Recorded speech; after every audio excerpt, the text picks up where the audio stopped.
Cái buổi dâu lệ chim em nồng hữu nồng bờ thì lệ trái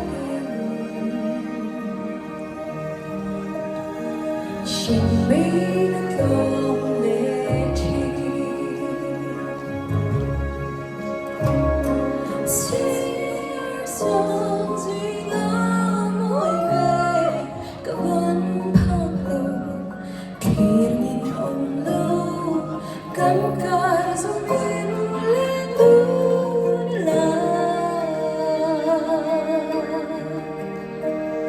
xuống toa năm mai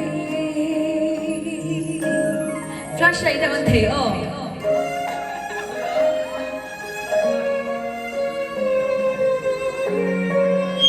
flashlight anhan amoy gió tubig taban loob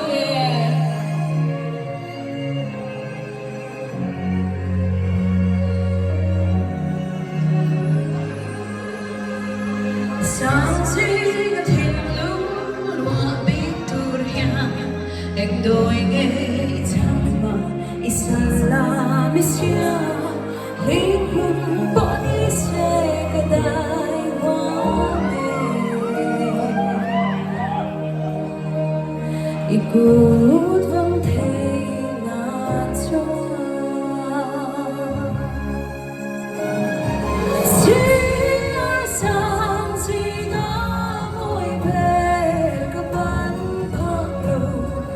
Hiling ông lâu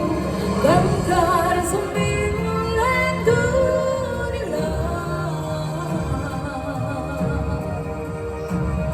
xuống tuan này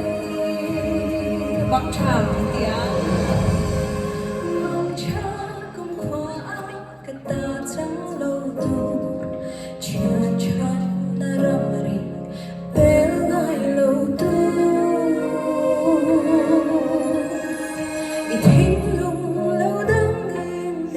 sân mơ